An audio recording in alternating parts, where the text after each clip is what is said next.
Less than 24 hours after the hard launch of the Kamala Harris-Tim Walz ticket, the stark choice facing American voters in November is coming into even sharper focus. On the one hand, the joyful, electric, happy warrior, massive crowd-sized vibes of Vice President Kamala Harris and her newly minted running mate Tim Walz, who are at this hour blazing a path through battleground states. Fresh off last night's mega rally in Philadelphia, they are boots on the ground in Eau Claire, Wisconsin. That rally will be swiftly followed by another one in Detroit later tonight. 3 rallies in 24 hours. More than 14,000 people in attendance last night in Philadelphia alone, 12,000 in Wisconsin this afternoon. Donations poured in at an average of $3 million an hour right after Tim Walz was named to the ticket. As of today, the Harris-Walz campaign has raised $36 million and counting since he joined the ticket. But it's more than just numbers. There is something organic and infectious at the grassroots level that is happening. A party seemingly united and fired up and determined to win. Just listen to this from a few minutes ago. I want to bring greetings from our incredible President, Joe Biden. He loves Wisconsin. He loves Wisconsin. And I know we are all deeply grateful for his lifetime of service to our nation and for all he continues to do. That's right.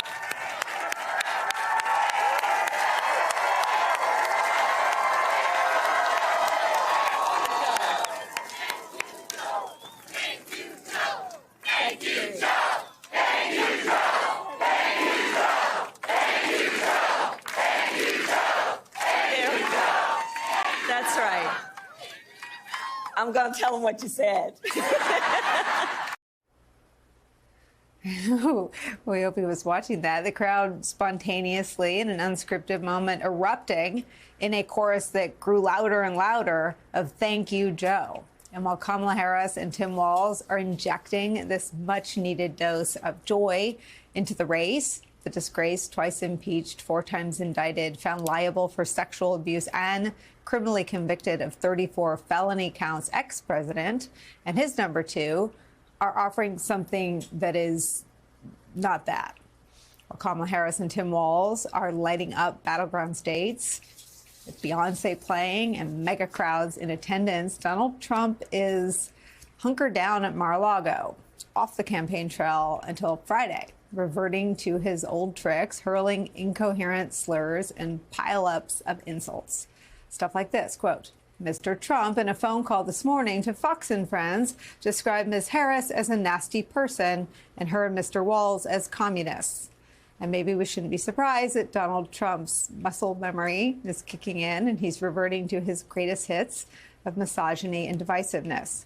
Because in the past 24 hours, with the addition of Tim Walz to the Democratic ticket, the Earth 1, Earth 2 split screen of the choice now facing Americans is impossible to ignore. As veteran Democratic strategist, now an advisor to the Harris-Walz campaign, David Plouffe, put it this morning on Morning Joe.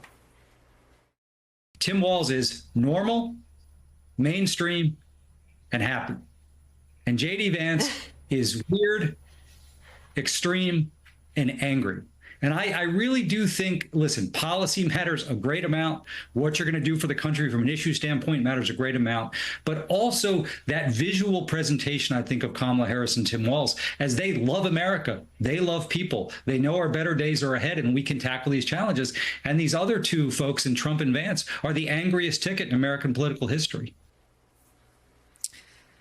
The angriest ticket in American political history. It's an incredible branding effort, and some would argue it is also the lowest energy ticket in modern history.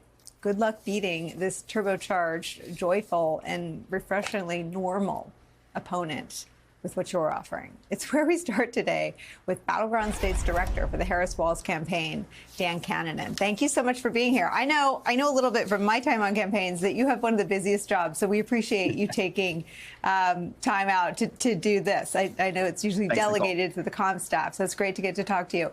Tell me the plan.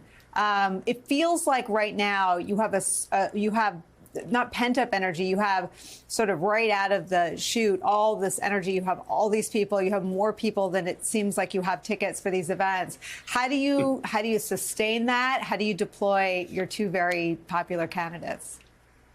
It's a great question. I mean, I think the thing that I've been talking about this campaign since the beginning, Nicole, is that we're going to have 7 very close states, more states we compete in certainly, but 7 that are just true toss-ups in this election. And we've been building campaigns and an infrastructure in those states from the beginning, designed to win a close race, designed to mobilize voters, to have offices, to have a presence in community, to engage people. And that infrastructure has been built. And so when the vice president was endorsed by the president a couple weeks ago, we already had that coming weekend 2,300 events planned in battleground states. And so when that incredible enthusiasm came over and it was huge and palpable and real, it had a place for it to go. It wasn't just a fire with newspaper. It was a fire built with some real sturdy logs to keep the flame going. And that's what we have to do, is find a place for folks to come in, to continue to engage them, to have them bring in their own friends and neighbors and other volunteers, and to create voter contact opportunities and make this a community event, something that they are a part of. That was what we did in Obama in the 08 campaign, the 12 campaign, and I think we're replicating that to a great degree right now with this campaign. I want to talk to you about Pennsylvania, because I feel like something that people get wrong in the analysis, even the most generous analysis of the addition of Governor Walz to the ticket, is that you would have just stationed Josh Shapiro in his home state if he'd been tapped. He, too, would have been barnstorming the country. And I wonder if you could sort of articulate how someone in your job deploys your candidate and your vice president. I mean, my understanding, and I haven't done this for 20 years, but it's like the county you go into, how many people you need to reach, how many people you need to motivate, how many people you need to persuade, how many people you need to convert. Just talk about how targeted this effort will be, not just in Pennsylvania, but across those 7 states. Sure. I mean, I'll look at Wisconsin right here. So we're in the Blue Wall today. You're in Eau Claire, a town of 71,000 people in a Republican congressional district. Western Wisconsin, it's more rural than urban, obviously. But 12,000 people are out there today to watch Kamala Harris and Tim Walz have that positive vision that David Plouffe mentioned. And it really is a joyful campaign that does get tough and have contrast where we need to and establish the stakes. But you can run a political campaign that does find joy and connection with people. But it is to your point, Nicole, it has to be targeted. We have to go to the states that we know are on the pathway to 270. Obviously, Michigan and Wisconsin, and of course, Pennsylvania, as you mentioned, very important, but also Georgia, North Carolina, and Arizona and Nevada. And within all those states, there are different issues that matter locally. And the teams we built on the ground, more than 260 offices in all those states, more than 1,400 staff in all those states. There's the principal travel that you're seeing right now, which is obviously where a lot of the spotlight goes. But with all those events I mentioned earlier, with surrogates, with local validators, with just neighbors and volunteers doing voter contact, you have a presence everywhere you need to, and you can establish messages and community events that are focused and authentic to the kind of conversation happening in those communities. The youth vote was, for my old party, sort of a mirage. It's a really real thing for your party. So the plan of exciting them and motivating it is probably 40%, and then turning them out to vote, making sure if they're going off to college, they're registered and they're able to do that, probably the other 60%. And correct me if I have any of that wrong. But this seems like explosive, really almost historic. I'm sure you're looking back at 08 for the right comparisons of excitement in a part of the vote that you can't manufacture. I mean, the youth vote is either there for you or it's really, really hard. And it's clearly there for Vice President Harris and for Governor Walz. Tell me the plan, and tell me how much attention and focus is on turning them out as voters.